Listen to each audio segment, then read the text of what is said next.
welcome back to another episode of Unique Moments, where we take a moment to breathe, take a moment to pause, reconnecting mind, body, and spirit.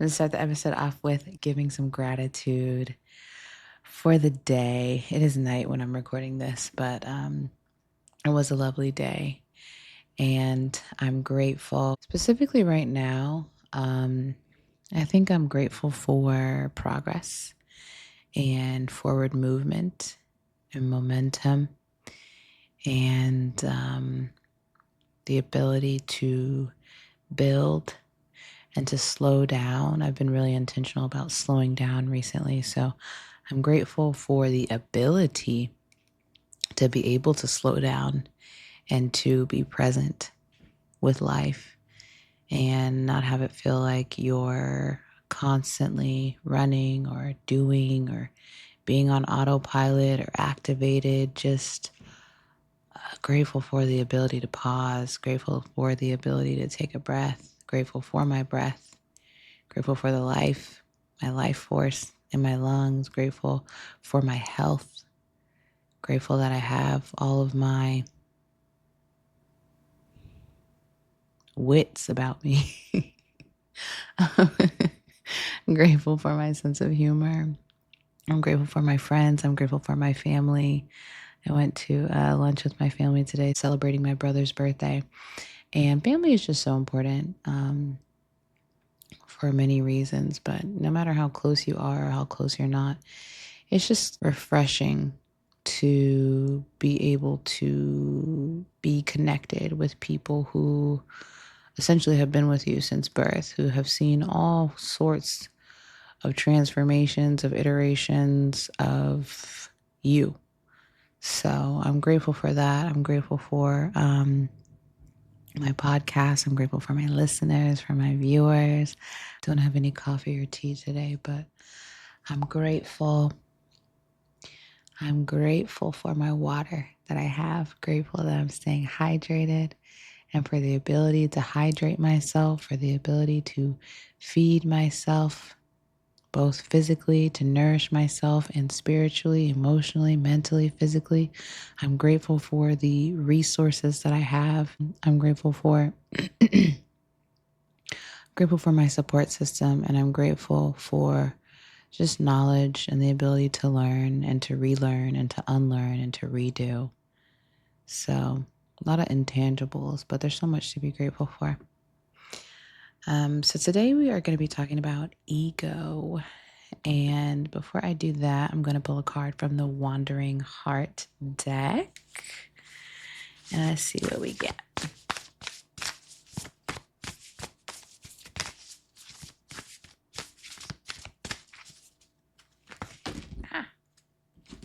So we are pulling Stillness. Okay. I'm going to read the card and see what it says.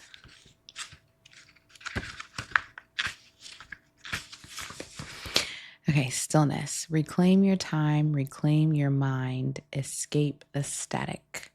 In order to be yourself. The thing is that sometimes the things just line up so perfectly. They just line up so perfectly. Okay. In order to be yourself, first you must find yourself. In order to find yourself, you must sit in both silence and deep thought for some time. As you focus your attention inward, you will grow to understand your power. You will be given the opportunity to put a name on what no longer resonates. You will show up tall and affirmed the way spirit requires you to. As you exemplify this new awareness, you will have no issues owning your entire being and speaking up for what you believe. You are a sovereign being, remember? I like that. And I do think it ties into the message very beautifully, just specifically that first part. In order to be yourself, first you must find yourself. In order to find yourself, you must sit in both silence and deep thought for some time. And the focus on that for me really is the self. And so the episode where I'm going to be talking about today is ego. And I want to start with the definition. We love a good definition. And so ego literally means I. in Latin. So the I points to your sense of self-worth, your self-importance, or your pride. And in psychology, ego means your conscious mind and your identity. And so people typically usually understand ego as meaning like self confidence or self image or like how you see yourself.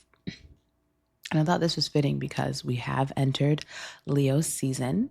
And if anybody knows a Leo, you know the vibes, you know the energy. And I actually think people kind of get it wrong when it comes to Leo. So I think they have this like reputation of being like overconfident and like kind of conceited, all about themselves, extroverted, life of the party, larger than life type energy, which I think is true. I know a lot of Leos. I attract a lot of Leos. And to a degree, that is true. But I think there's more to that than just ego. Um, and since we are in Leo season, that energy is highlighted at this time. Even if you're not a Leo, there's like the energy in the air of self-importance, of ego, of I. And one thing I want to point out in astrology, if I can have a little nerd moment. So each zodiac sign corresponds to a planet. So like Aries corresponds to Mars, Scorpio corresponds to Pluto, Libra is Venus, and so on. And so Leo corresponds with the sun. And just think about that for a second.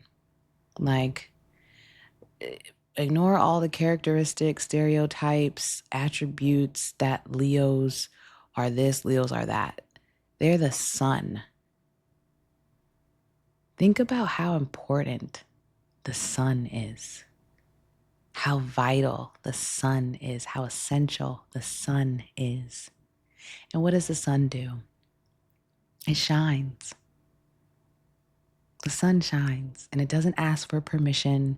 It doesn't say, maybe I'll come up today, maybe tomorrow. Every day, day after day, it shines naturally.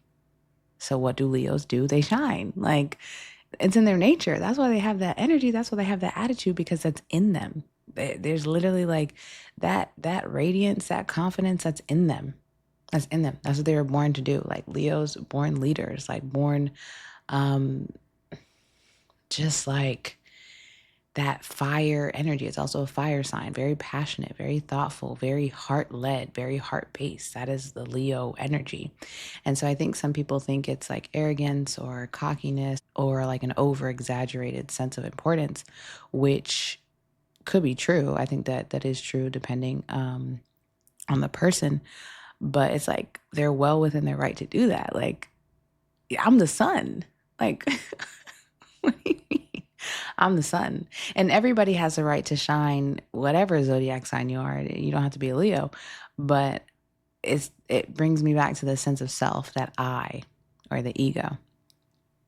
And the ego is super important spiritually for so many reasons, because it's who you are, essentially. It's who you project yourself to be. It's how others perceive you. It's what makes you you, the habits, the language you use, your quirks, your likes, your dislikes, and who you are at your core. Leo also corresponds to the solar plexus chakra, which is the chakra energy center of like willpower, of confidence, of self assuredness, who you are.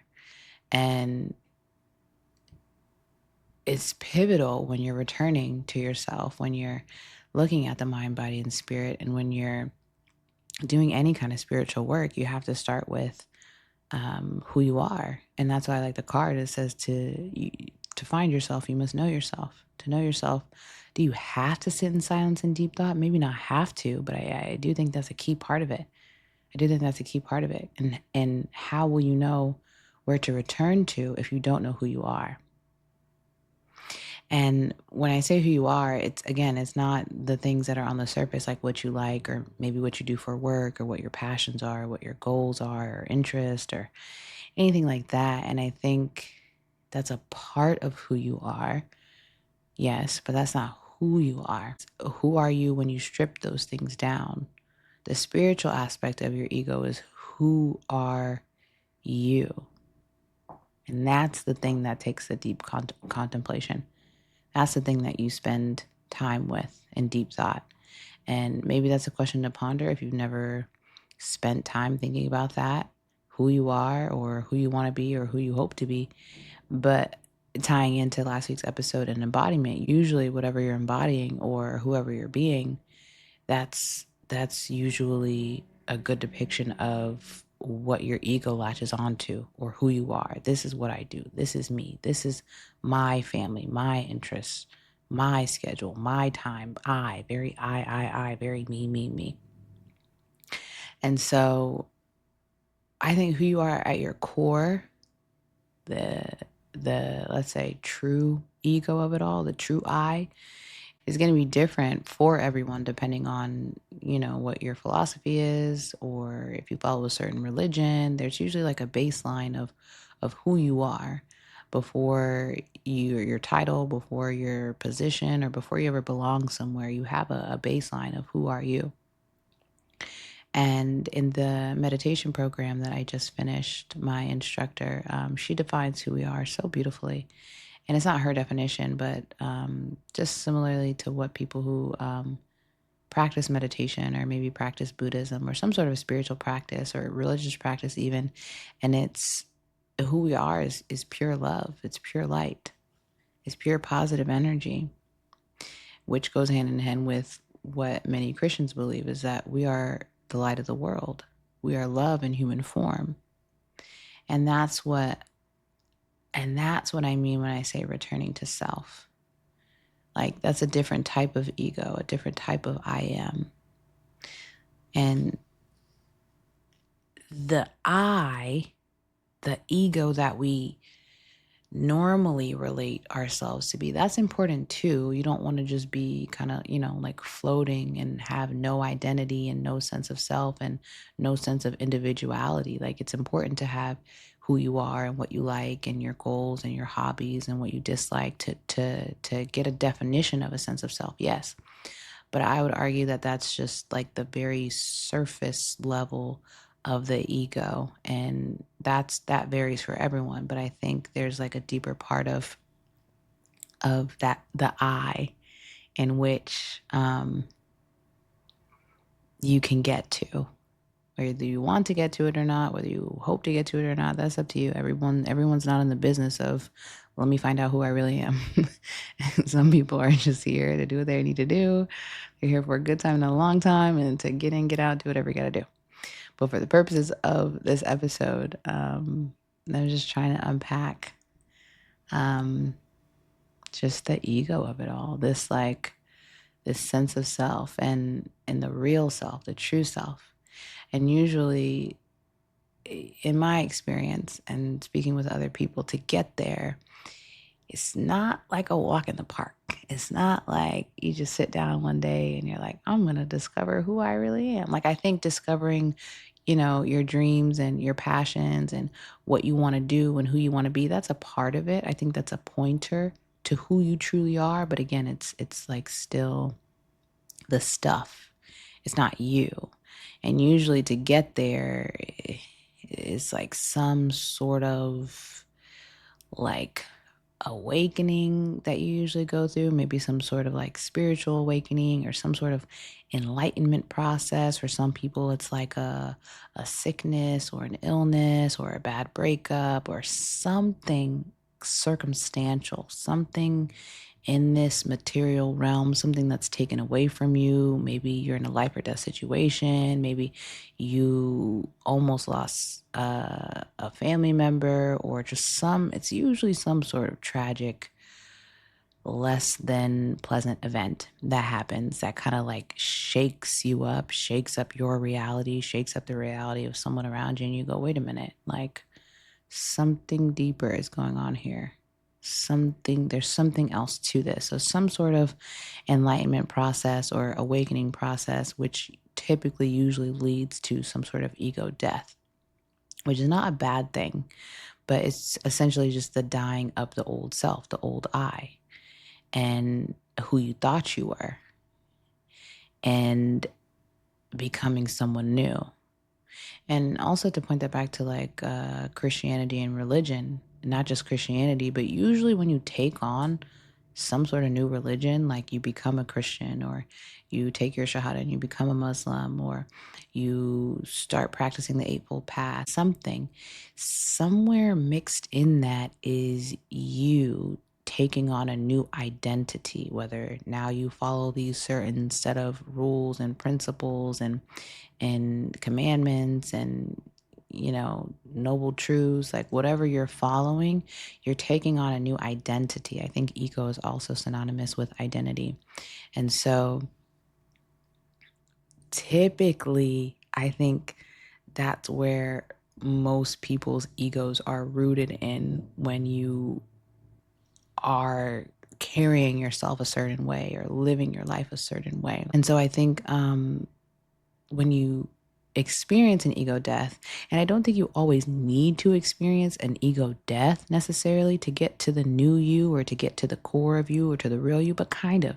Because if you're so preoccupied with this false sense of self, then that's kind of what you pay attention to, and that's kind of what you what your reference point is, until you get a new reference point by way of an ego death or by way of taking on a new identity with a new religious practice or even an occupation. Like if you become an Olympian or you become an artist or you become something, some title, some whatever, you're taking on a new identity, which also feeds your ego and feeds your personality and feeds this new sense of I, this new sense of self. But still, I would argue that that's what needs to be stripped down to get to the true self, to get to the core of it, the pure love, the pure positive energy, the pure light. And a lot of the times,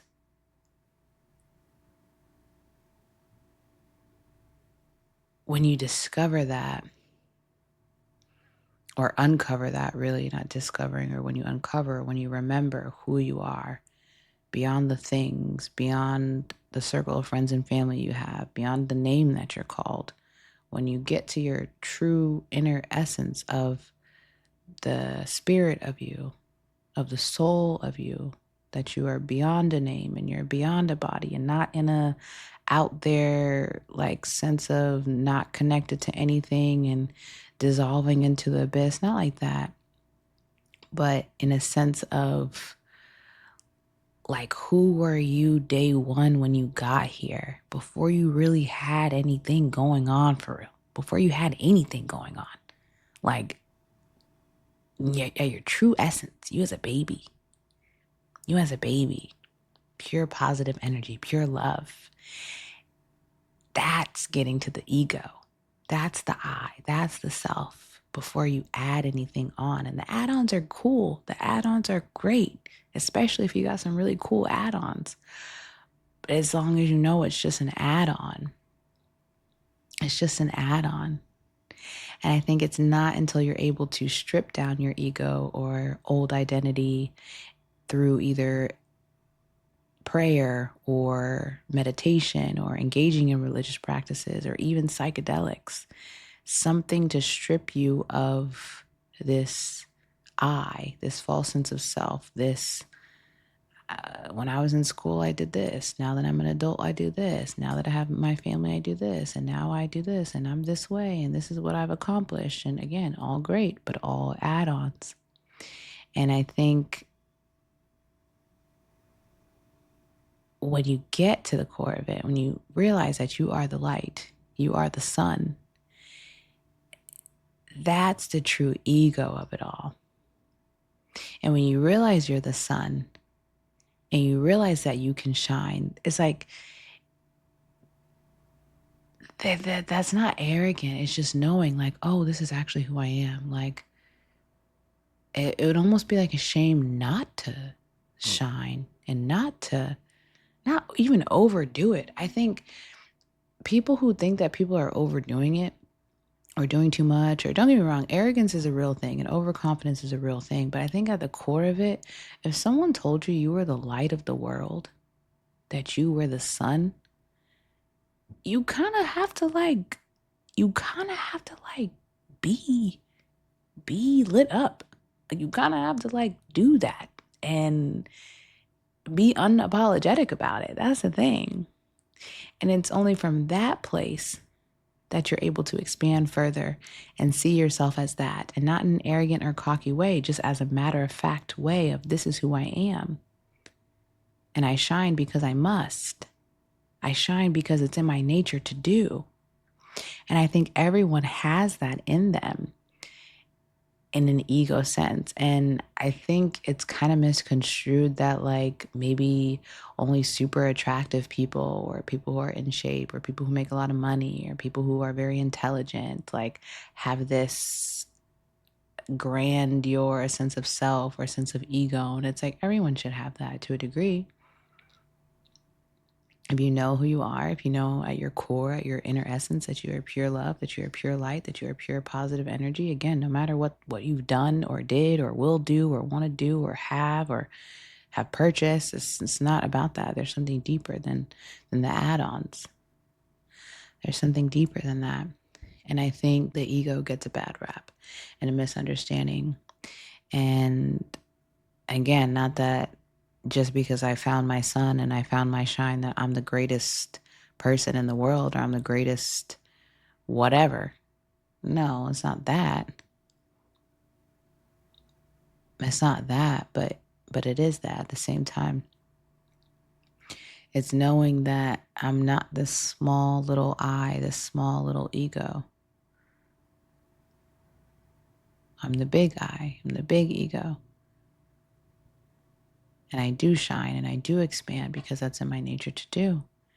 That's what I'm meant to do. And I think when you adopt this true self, this true ego, it changes how you look at things. It changes how you look at things. It changes how you look at people. Because if I know who I am and what I hold and what I carry, you're a human being just like I'm a human being. So that means you're the sun too. That means you're the sun too. And not that it's our job to help everyone recognize that they're the sun or help them shine. Maybe if you feel called to do that, sure, but it's not our job. But I think it allows you and it invites you to have more compassion for people, and more empathy for people, and more understanding for people. And that's everybody. And that's everybody. Like, if you could look at everyone in that way, even the person, even your enemy, they're the sun. Even people less fortunate than you, they're the sun. Even billionaires, they're the sun. Even people who do bad things, people who are in the system, people who are saints, they're all the sun. They're all the sun in their own way. We're all the sun in our own way. And I think my invitation is, if you've never questioned your inner essence or tried to connect to your inner essence, not who you know, not what you have or what you do or any of the add-ons, but who you are at your core, if you've never felt that, and it's a very, very, very specific feeling, and I think it's different for everyone. I think knowing that is one thing. Like, if you grow up in church or follow any kind of spiritual path, and you realize, we are one, we are God's creation, and God is inside of me, God is love, therefore I am love. Knowing that and understanding that and feeling that are very different. Like, you can read scripture all day long that tells you you are this, you are made in the image and likeness of God. You can understand that ye are gods and you can do greater and abundant more things than Jesus ever did. You can understand it and you can read it, but it's one thing to act on it because you know what you know.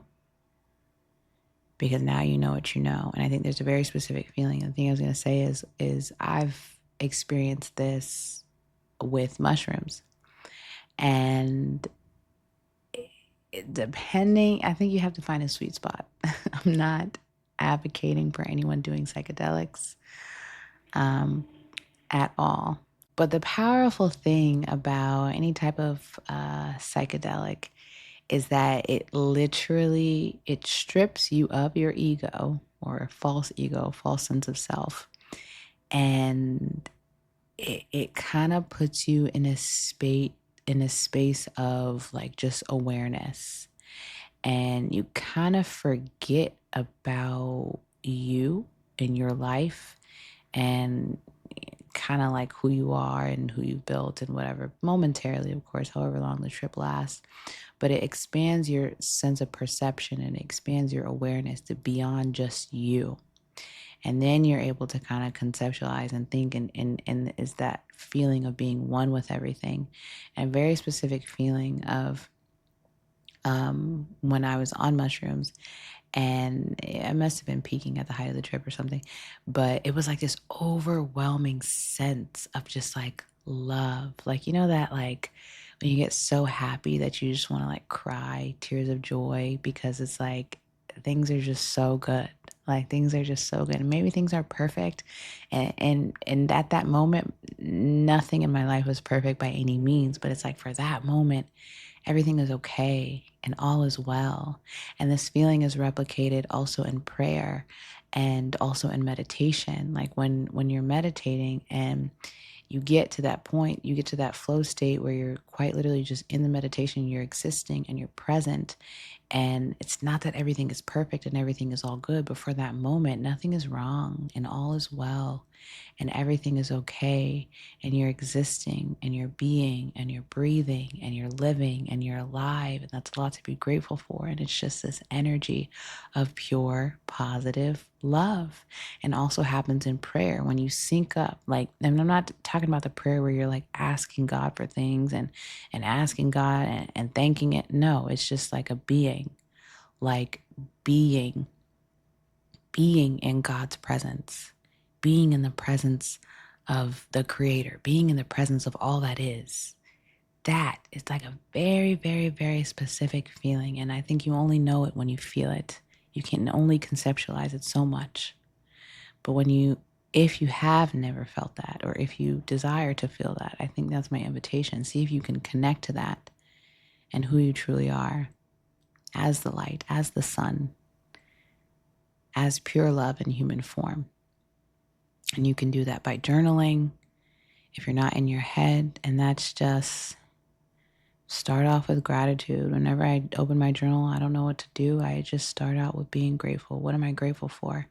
And usually that is a ripple effect and produces other things and other thoughts and just a wow, like, wow, I have all of my limbs. I have all of my toes. I'm breathing properly. I'm not hooked up to any machines. I have my health. I can run if I want to. I can talk. I can hear. I can just very basic things that kind of bring you back to like, wow, wow.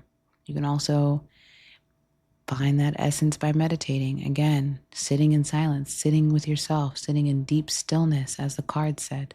Being still, being still, just being still.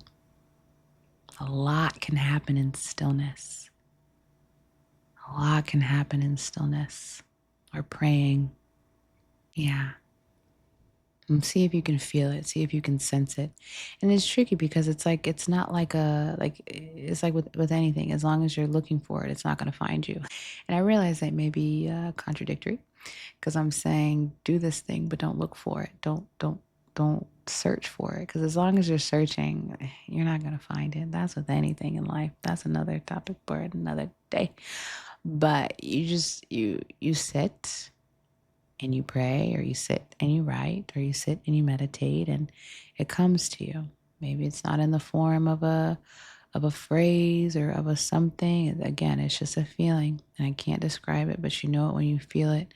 And it's just this like overwhelming sense of love, of joy, of peace, of stillness. And so that's my invitation. See if you can find that. Find that space within yourself.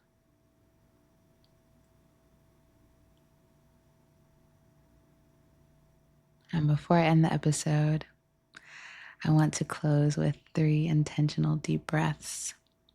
Whenever you're ready, wherever you are, take an inhale and exhale. Again, deep inhale and exhale. Last one. And release. Until next time.